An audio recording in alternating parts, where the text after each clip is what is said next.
This is a Momentum Media production.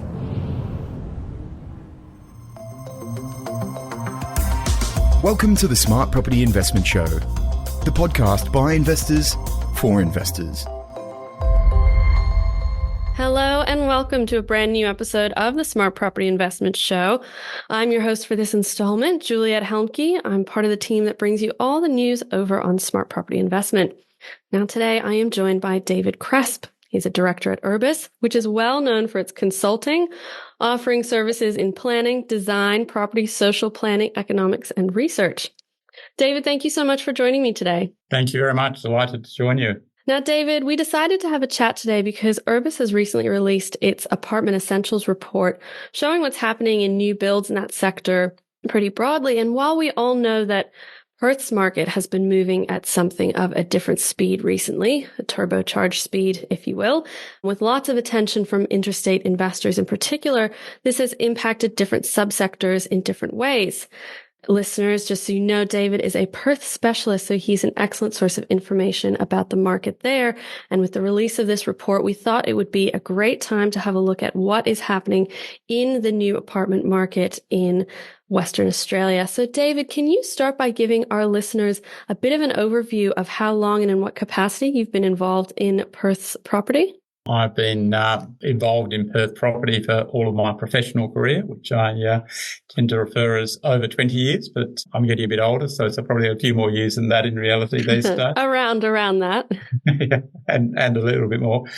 And have been close to the apartment market pretty much all the time. I've been working in, and much of my career has been in the research and consulting area, and been with Urbis now for almost 10 years. And wow. And when I joined Urbis had started up in Brisbane, what we call our Apartment Market Essentials reports and data, and I brought that to the Perth market. And so over the last 10 years, we've been tracking the apartment market on an ongoing basis very closely. And every quarter we're out there getting results from the majority of the developers in Perth. And so we're able to have a look at not just settled sales, but the sales that are happening off the plan and what the true sort of level of activity is there, particularly with the new apartment market. So interesting. And so obviously there's a deep well of information that you've been collecting over that period of time. Now, before we get into a new apartment specifically, I'm wondering if we can just set the scene for our listeners. Obviously, they are a group of people who are well versed in property, but it never hurts just to rehash a little bit. So can you tell us what's been happening in Perth's market more broadly, so across the different subsectors over the past sort of year or so, because I know there's been a lot going on there. Yeah, it's been a really active market over the last 12 months. I mean, like the rest of the country, we're certainly seeing the property crisis really hit, and Perth's been hit with a double whammy. We've seen record population growth. We've seen population growth get slightly over 90,000 for the 12 months until September last year. So record level of population growth, and the property market still coming off the big build that happened during the COVID period and the COVID stimuluses, which unfortunately sent the local builder market really into a bit of a tailspin, and they just weren't able to keep up over that period. And there's still, unfortunately, single residential houses that have been completed that were started in that COVID period, and the building industry is still really trying to sort of get back on its feet and get a new start. So whilst we're seeing dwelling commencements in Western Australia come down considerably, there's still a huge amount and well above normal levels of properties that are under construction. Most of that's in the single residential market, but also we're seeing commercial builders are really busy at the moment. There's a lot of infrastructure still happening. Metronet, our train line expansion, is still under full steam. We've got new university in the city and some other sort of commercial building on top of that. The apartment market has been really busy, and we're seeing a high level of completions this year, but the majority of that is all sold, and then we see completions drop down considerably over the next couple of years. So at a time that we're seeing really strong demand, we are not able to keep up with supply, and that of course means prices are going up pretty considerably. across the board with Perth property. We've seen rents going up considerably for quite some time now, but property prices are increasing quite a bit. If you have a look at the CoreLogic daily index, they're showing over the last 12 months approximately 20%, which is higher than median house prices have gone up and other indicators on median house prices, but really does show the amount that Perth property has jumped in pricing. And we see that certainly continuing over the next 12 months at least reasonably strongly. Yeah, absolutely. Look, there's so much going on over there. We know we're covering it all and keeping our eye on that market. I know that our listeners are keen to get into this nitty-gritty that you touched on there of the apartment market. So we will be jumping back into that conversation after a quick break. Stay tuned. Are you looking to invest for a big return, but are unsure which suburb is up and coming and guaranteed to give you the most bang for your buck? Smart Property Investment and Pure Property Investment have unveiled the Fast 50 report for 2025, identifying the suburbs backed by research that are giving investors the highest returns. Don't make any investing decisions until you read the free report. Visit smartpropertyinvestment.com.au to download the report. Hello and welcome back to this episode where we're talking to David Cresp, director at Urbis and a Perth property specialist. Now, David, you were just setting the scene for us before the break, telling us what's been going on in Perth's market over the past little while. And you touched on some of those points of what is happening in the new apartment market, but we really want to dig into that now. So let's talk about what happened last year in new builds in that medium and high density sector and sort of where we find ourselves now in 2024. I know you have some data, particularly out of the first quarter, which really shows some of the shift that's been going on. So talk us through that.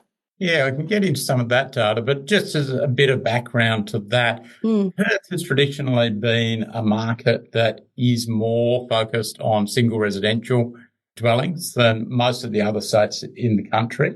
If we have a look at Perth as in terms of the sort of proportion of new dwellings that are apartments, in Perth for the 12 months to April, only 5% of new dwellings were apartments in terms of the ABS building approvals. So those building approvals are when a building's starting, they're recording that. If we compare that to the other major capital cities, then the average of the sort of 5 major capital cities are that 22% of approvals are apartments. So traditionally we have seen less, but I mean, the 5% is a real low point at the moment. A lot of that's been driven by the fact that construction costs across COVID period and up until last year were really increasing incredibly rapidly. We've seen construction costs probably increase over the last sort of 3 years in an order of sort of 50%.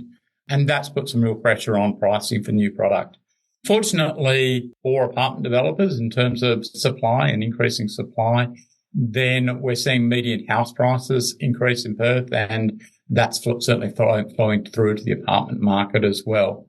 We're seeing quite a lot of completions this year, and so this year we'll see 2,649 apartments completed, which is the highest that we've seen for some time. But as I say, a lot of that activity were apartment buildings that started construction 2, maybe even 3 years ago in some cases, and were planned sort of 4 years ago. Bit of a backlog in that pipeline, right? Yeah, so they've been in that pipeline for quite some time, and the vast majority of those have now been sold off the plant. So whilst we're seeing a lot of supply come on, it's not adding to the availability of dwellings in the market at the moment. But over the next couple of years, that really drops down. We're expecting more like 730 completions in next calendar year, and in 2026. That could be as high as 1,200, but not all of those have started construction just yet. So some of those might actually push into 2027. So certainly fairly low levels of construction over the next couple of years at a time where we really need that supply coming through and that option for housing diversity. It's a real challenge in the Perth market that we are seeing such a lack of housing diversity, and we certainly want to see more infill development. But with construction costs having lifted so much in the current market, then it's a challenge for developers. So what we're really seeing is that delay, things are still starting to flow through from all of the plans that were laid in the past and got pushed back. But what approval figures are telling us is that it's really not going to be keeping that level up where we want it to be, considering that Western Australia, just like the rest of the country, is really hoping to boost their supply, and medium and high density building is hoped to be a large part of that. But the figures aren't really painting a good picture for that in future. Is that what we're seeing? Yeah, look, at the moment, it's a challenge, the type of apartments that we're seeing and what's financially viable for developers at the moment tends to be more inner areas, water views. In Perth, our luxury suburbs, the western suburbs, so it works better there. Making more affordable apartment product is really challenging. We've got a Perth median house price of circa $600,000, and with construction prices where they are now, then you're needing to sell a 2-bedroom apartment at about $850,000. Wow. So is that really pushing developers towards that higher end of the market? Yeah, absolutely. Most of the apartment development that's been happening at the moment has been in the higher end, and it's the more owner-occupier focused and premium type apartments that have been the focus. And it's in the areas that are premium locations with water views and offering a lot of amenity that has been a lot of the focus over the last sort of couple of years in Perth. And there's certainly quite a bit of demand there, and we're still seeing, and we saw Q1, the sales levels really picked up, and we saw very strong sales activity. So there's certainly still demand, but it's a challenge for the developers to really get the projects that are going to be viable. And tell us, what is this sort of meaning for buyers who are interested in that segment of the market? I know that in your report, you highlighted that and as you just mentioned before, there are a lot, because of this backlog, a lot of things are being bought off the plan. The stock is being taken up before there's even that potential for it to hit the market. And then what are developers kind of doing if they do have some of these apartments that have been constructed? Are they holding on to them? How are they sort of leveraging them to take advantage of the market dynamics that exist right now? As I say, most of what's under construction and going to be completed this year has already been sold off the plans, and there's certainly some good opportunities still in the market for people to buy apartments off the plans in developments that did start a little while ago and leverage from the lower construction prices that developers were benefiting from at the time. But most of that's now coming to completion, and so a lot of that's going to be completed this year. So you're really starting to see a real push on the price of apartments. If we go back to 2020, the average price of new apartments that have been sold was $635,000. If we go to our data for Q1 this year, that's gone up to a bit over $1 million. Now, it is certainly reflective of prices rising in Perth, but it's also reflective of the fact that there's far less lower price product being sold, and product that's in a bit more suburban location or aimed a little bit more at the affordable end of the market. And the makeup of the apartments is really now being very owner-occupier premium sort of focused. So it is a change in the type of stock as well as prices going up. So there has certainly been quite a bit of change in what the focus has been. Really, really interesting insight there, David. Thank you so much for that. We are going to continue this conversation, digging into everything that's happening in Perth's apartment market after a quick break. Ready to supercharge your mornings while supporting work which improves the lives of Aussie heroes?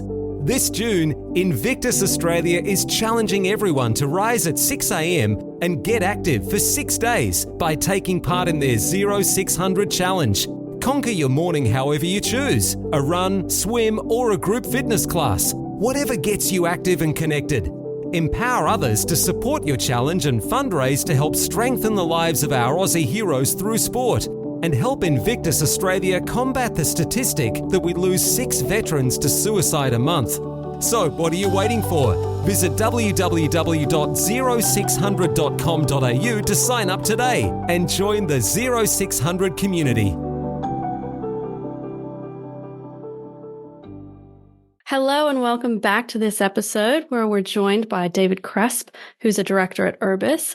And David, before the break, we were talking about Perth's apartment market, the new builds, and in particular, what's happening with the stock that's coming onto the market, which is currently a holdover a little bit from some of the things that were planned during COVID. Still have things flowing through, but there's an expectation that that might start to drop off given the approval figures that we're looking at. So I'm wondering, I know that governments all over the country are talking about boosting supply, lifting supply, and in particular, they're really targeting that medium and high density market because they want homes to be well located. They want to create these bustling centers and they want them to be transport viable. So can you give our audience a little bit of insight into what that conversation has been like in Western Australia on the part of the government? And if they're doing anything even at this point in time to be talking about that conversation of spurring on high density building in Perth? Yeah, look, the government are certainly focused on what they can try and do to help. There's some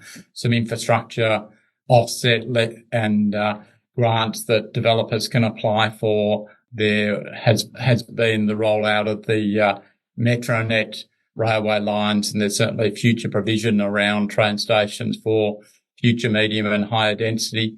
So they are certainly doing what they can, and certainly also in the social and affordable space. There's a number of initiatives and proposed developments that are starting to occur in the social and affordable space.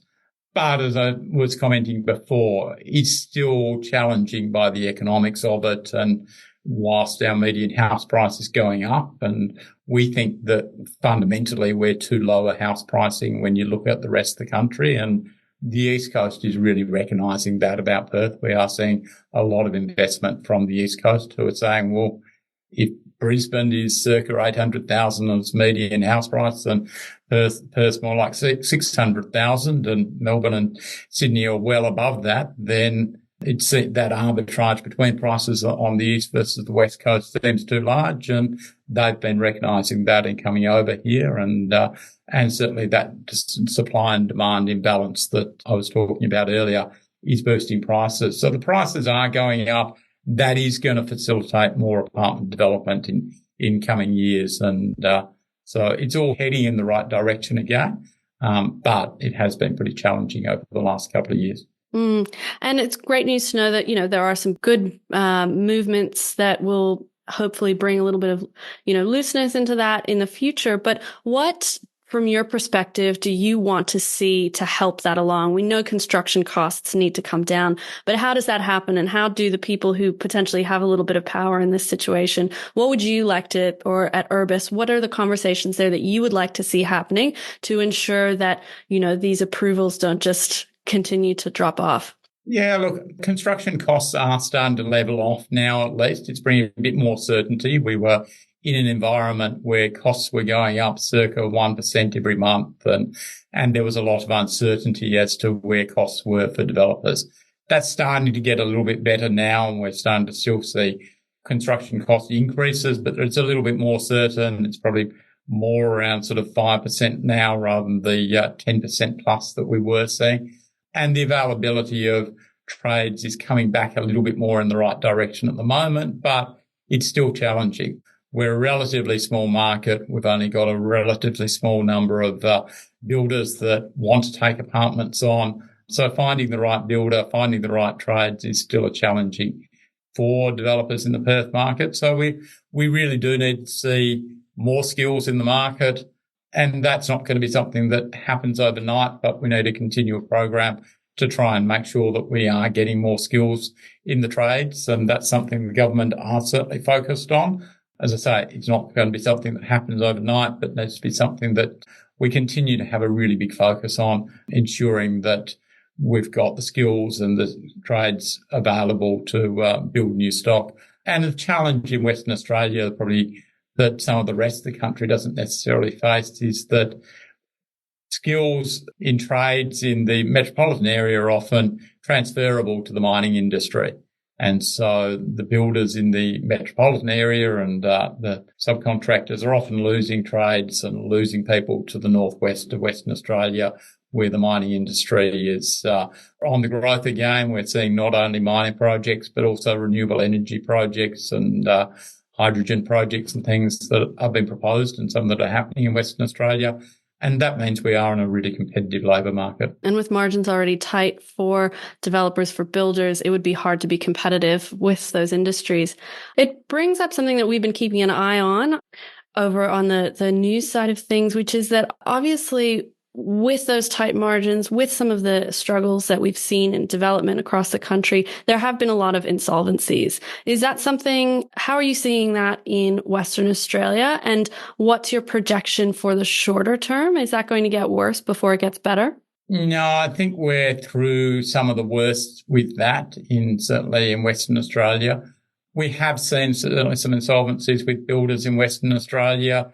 We've been pretty fortunate in Western Australia, though it's mainly been the pretty small builders that have been affected. And whilst that's tragic for the people that have been caught up in that, it does mean that we haven't seen it as a hugely widespread problem across the Perth market. We've got a number of really big building companies that are in Western Australia that have a pretty high share across those major home builders, and they're still very solvent and trading through this and starting to come back to having a bit more capacity. But what we are seeing, particularly in the single residential market, is that they're very carefully managing that capacity now.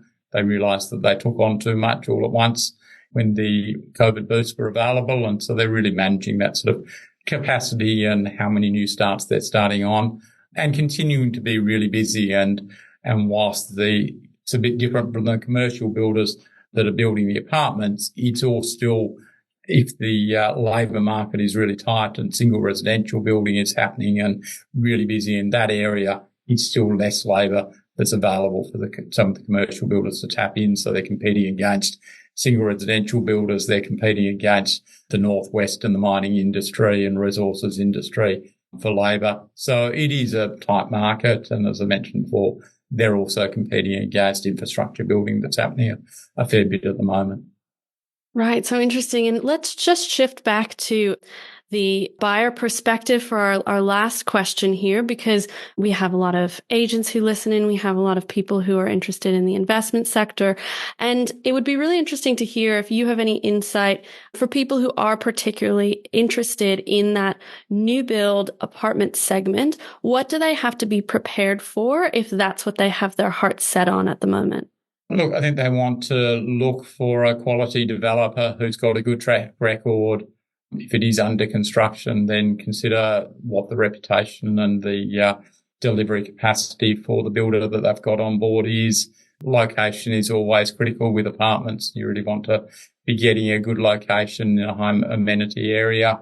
And unfortunately, at the moment, they're going to have to be prepared for that it's probably not going to be completed for a couple of years. But in a rising market, then that's often a good opportunity. You get to lock in a price at today's prices and get to benefit from what we're certainly expecting with all other things going normal, which is no guarantees in what's a very interesting international economy and international market. Who knows what's going to happen in the future?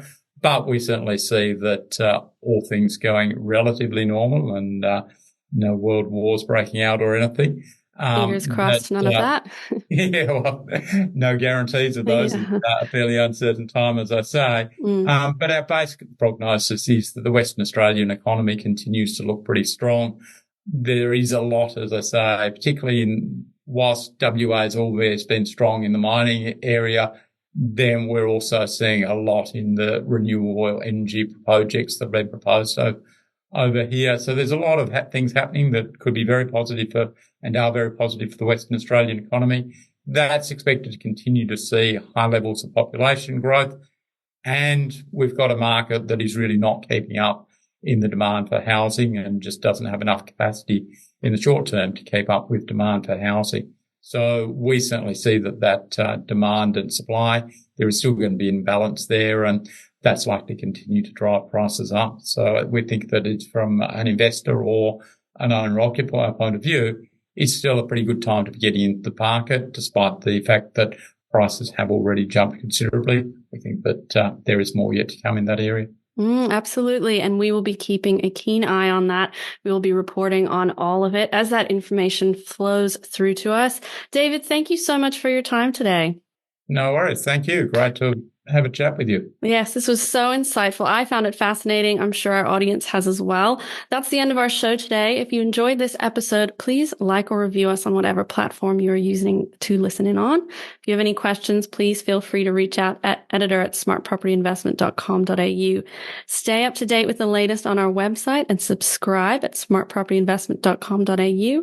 And be sure to check us out on social media, Facebook, Twitter, LinkedIn, and Instagram. Thank you for listening. We'll be back soon with another episode of the Smart Property Investment Show. Until then, goodbye. The information featured in this podcast is general in nature and does not take into consideration your financial situation or individual needs and should not be relied upon. Before making any investment, insurance, tax, property, or financial planning decision, you should consult a licensed professional who can advise whether your decision is appropriate for you. Guests appearing on this podcast may have a commercial relationship with the companies mentioned. Feeling trapped by rising interest payments? Escape from mortgage prison with expert refinancing assistance from Finny. We have helped hundreds of borrowers break free from higher loan repayments by finding a more suitable loan. Our expert team can quickly assess your situation, and if there's a better lender available, we'll find it fast. Don't delay. Call today. Speak to a Finny mortgage specialist on 02 8866 2444 or visit our website at www.finny.com.au.